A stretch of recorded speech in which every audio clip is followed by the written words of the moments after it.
Recently social মিডিয়াতে আমি দেখলাম এই যে নাজিম তানিশার বিষয়টা, তাদের এই যে বিয়ের বিষয়টা যেভাবে মানে পাবলিকলি ছড়াই গেছে, ভাইরাল হয়েছে, মানে এক কথায় খুবই ন্যাক্কারজনক, লজ্জাকর, জঘন্য, এক কথায় বলতে গেলে। কারণ এই যে দেখেন তাদের যে বিষয়টা, সবাই তো জানেন যে আবিহা মিম নামে একটা মেয়ে, যে কিনা নাজিমের ওয়াইফ ছিল, এক্স ওয়াইফ। তো তার সাথে ডিভোর্সের পরে কিন্তু নাজিম তানিশাকে বিয়ে করে। আর এই তানিশা কে ছিল? নাজিমের এক্স ওয়াইফ মিমের বান্ধবী ছিল, যাকে কিনা নাজিম এবং মিম ঘরে নিয়ে আসে, তাদের বাসায় নিয়ে আসে, থাকতে দেয়। তো সেখান থেকে যাই হোক, আমি আর বেশি কিছুতে যাচ্ছি না। আহ, অনেক মানুষই জানে সেটা, দেখছে, প্রমাণও পাইছে যে এখানে পরকীয়া ইস্যুটাই মেইন ছিল। তো আমার কথা তা না, ভাই তোরা বিয়ে করবি কর, মানে নাজিম তানিশাকে আমি বলতেছি, তোরা কেন পাবলিকলি সেটাকে এতটা মানে তুলে ধরতেছিস, প্রেজেন্ট করতেছিস?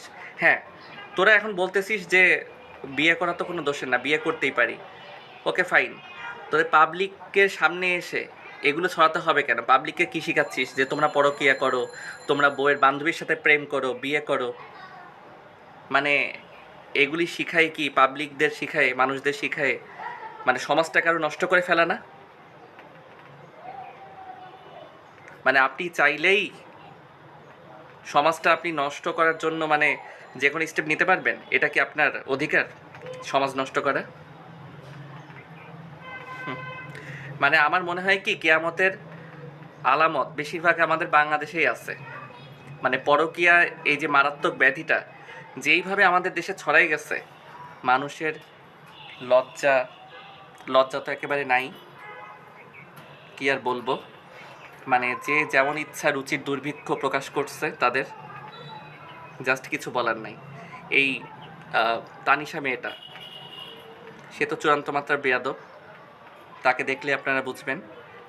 তো আমার কথা হচ্ছে ভাই, নাজিম তানিশা, নাজিম ব্রো, তারপর এই যে তানিশা, তোমরা ভাই পাবলিকের সামনে বা সোশ্যাল মিডিয়াতে নিজেদেরকে একটু গোপন রাখো, লুকায় রাখো। মানে লুকায় রাখো বলতে আসলে বোঝাচ্ছি যে তোমরা তোমাদের পার্সোনাল লাইফ এতটা সামনে এনো না, সমাজটাকে নষ্ট করো না।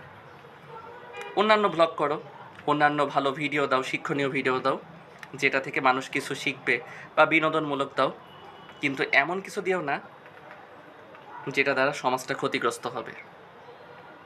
আচ্ছা।